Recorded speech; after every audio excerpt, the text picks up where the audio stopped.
Hey guys, what's going on? Payne here once again, and welcome back to another episode of my Manchester United career on FIFA 14. We are so close now to the end. We've got some huge games to get through first, but as I've said before, this will be my last season with United on FIFA 14 because, and I'm sure you're all aware, that FIFA 15 is just a matter of weeks away from being released. Yes, can't wait. It's going to be brilliant. Plus, I don't think I'll be able to fit in a third season with United on FIFA 14 because once FIFA 15 is out, I'm just going to be concentrating on that. I've got so much planned for it, and the two series, if I decided to go with a third series, it would just be overlapping. It would be confusing for you guys. So this is my final season with United on FIFA 14. It's just gone so quick, hasn't it? You know, since FIFA 14 that on the PS3 was released this time last year, and then the next gen version for the PS4 and Xbox One got released in January time. It's gone so quick, and I've managed to cram in so much with when it comes to career modes anyway. I know I never really touched on Ultimate Team or Pro Clubs or whatever, but I've got loads planned for FIFA 15. You guys are just going to have to stay tuned, and again, I've got to thank you guys. You have all been fantastic, and I can't thank you all enough for your incredible support. It really is something special, whether it's just coming on to watch the videos that I've uploaded, or hitting the like button, or, you know, having a great discussion in the comment section below about the world of football, or the majority of the time about Manchester United. So once again, I thank you all for your fantastic support. It really is incredible. And hell, I'm going to need it for the next couple of months with all the games that are going to be released. It's going to be mental. So with all that out of the way and done with now, let's talk about what happened on Monday, the transfer deadline day. The last time I uploaded a FIFA 14 video was on Monday, and I remember saying to you guys, as I'm talking, you know, Falcao's just about to sign for United on a loan deal. It's now happened, as I'm sure you're all aware, and United have an option within that contract to actually make it a permanent deal if Falcao does seriously perform. But come on, Falcao is going to be playing for Manchester United this season. I'm so excited at the prospect of seeing Falcao on the pitch at Old Trafford. It's mental. And props to Woodwards. You know, you got to give credit where credit is due for making it happen this summer, for bringing in some world-class signings. Di Maria, Falcao. United should be classed as Galacticos now after those two signings. And it gets better. Apparently, Van Gaal has been given the go-ahead to continue spending once the transfer window reopens again in January. Apparently, Strootman is a player that Van Gaal is strongly linked with, who he wants to see at United. Hey, I'm not going to turn that down. I'd love to see that happen. But at the end of the day, there's only so many players that you can bring to the club. Mike Phelan, former assistant manager for Manchester United, recently came out and said that Manchester United are beginning to lose their identity, because we've always been known to bring youngsters up through the youth system and work with that. But that's the way football has gone now, and that's the route it will continue to take, spending big to win. It's just one of those subjects which leaves you with mixed emotions. On one hand, you're like, yes, I want to see these players up. It doesn't matter how much they spend. If they know that they can do that, then go for it. On the other hand, it's like, it's kind of ruined the identity of United and the club and just football in general.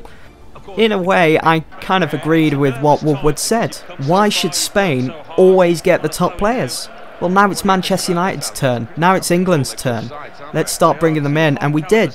Angel Di Maria, Falcao, two of the world's best. And that's just a start. I wonder what's going to happen January or next year in the summer. For many years now, and this is going way back to when I was at school, I kind of dreamt of seeing players at the calibre of Di Maria and Falcao at Manchester United. You know, I would think and discuss with my friends at the time, I'd love to see Ronaldo.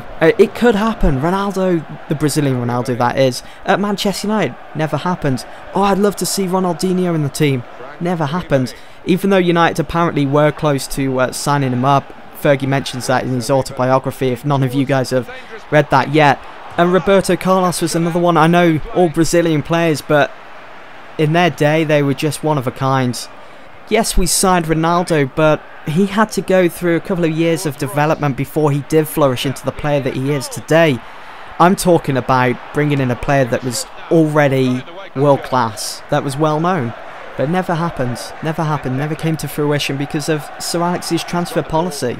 And it was a shame, but it just goes to show how much has changed from the early noughties to the mid noughties to today. It's out of this world, it really is. I think the total spent for English clubs in the transfer window just gone was over 800 million. Obviously United helping that along its way.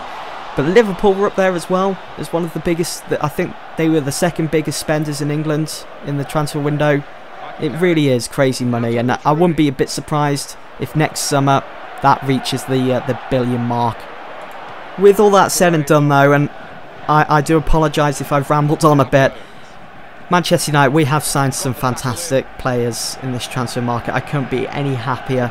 Daley Blind was another player that we got from Ajax on transfer deadline day.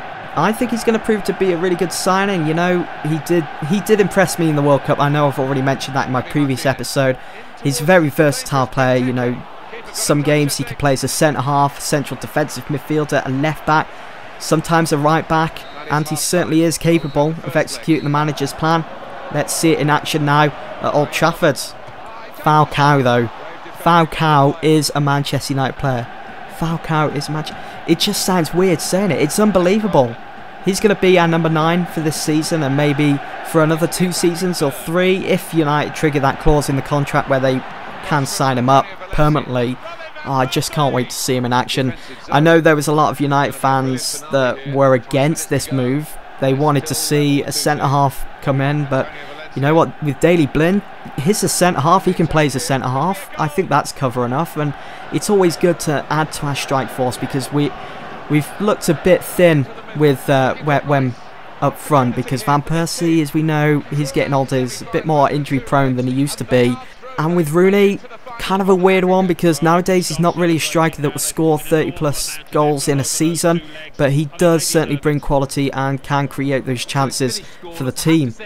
So having Falcao, I think it's a good move, of course, but it leads me to question, where will Mata fit in? Because obviously with Van Gaal's system he has 2 strikers up front and then Mata or Rooney slipping in behind. So if Rooney and Van Persie and Falcao are going to be playing, is Mata going to be on the right or the left as a winger, as a full-back, as a wing-back?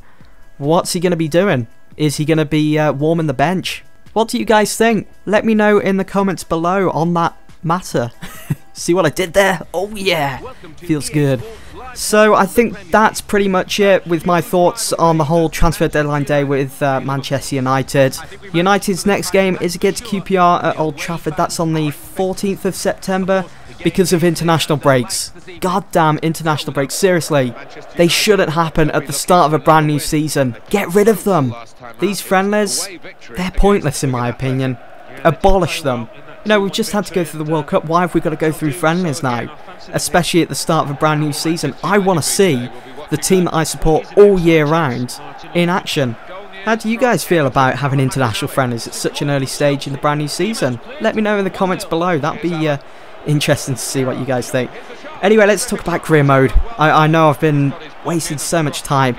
As you've already seen at the start of this episode, we had a game against Man City in the Premier League, ended 2-2. Wasn't the result I was hoping for because, as you know, we're getting close to the end of the season, and Chelsea, if we're not careful, they're going to pull away from us and actually win that Premier League trophy. Also, we played Bayern Munich in the second leg. The first leg of the semi-finals of the Champions League ended 1-1 at the Allianz Arena. When they came to visit at Old Trafford, it ended 0-0 after that final whistle was blown, which meant Manchester United went through to the final thanks to that away goal that Robin Van Persie scored at the Allianz. So yeah, this Manchester United team are in the Champions League final against Barcelona. You guys have already seen the confirmation of that. It's going to be huge, and I'm thinking maybe I'll do the full game live commentary for that, or I'm just thinking of doing it in highlights. We'll just have to see how it goes as we get closer to the end of the season with fixtures and whatnot. United's next fixture was against Liverpool, and it was, of course, Robin Van Persie that put Manchester United into the lead early on with almost the perfect goal, I thought. Perfectly set up by Marco Reus, just finding Robin Van Persie, and he struck it first time. As soon as the ball was delivered to his feet, it was up into the top right-hand corner of the goal without hesitation, beating Mignolet. But Liverpool would draw a goal back. Simple finish from Yesil, finding the bottom left-hand corner. I did kind of expect De Gea to do slightly better than that. But Manchester United just past the hour mark. Juan Mata with a great chance to put United back into the lead, but Mignolet denied him as he just swatted it away. The clock was ticking for Manchester United. A win was a must. A loss or a draw would be deemed as unacceptable. Rooney had a great opportunity to make it 2-1 for United, but Mignolet pulling out all the stops for Liverpool, keeping the game at 1-1. Royce would swing it across. Mignolet with another diving save, fully stretched, came back out for Rooney, and he hit that on the overhead kick, and it just went into the Stretford end. With just over 10 minutes to go of the game, Rooney with another volley. This time it was almost on target, but the ball deflected off Sarko going out for a corner. It'd be Rooney to take, and with pinpoint accuracy, he found the head of Mats Hummels, who was on a yellow card, but that was all forgotten about, as he did indeed get the winner for Manchester United against Liverpool. You had Sarko, Glenn Johnson in the area trying to get ahead to it, but it just wasn't enough, as United did come away with a win against their bitter rivals Liverpool at Old Trafford. Final score 2-1. Anyway guys, that's the end of this episode. Hope you've all enjoyed, and I'll see you all very soon for the next one. Thanks for watching. Final score 2-1. I'll leave you with the full match highlights, and until next time, I've been Jeff Stelling.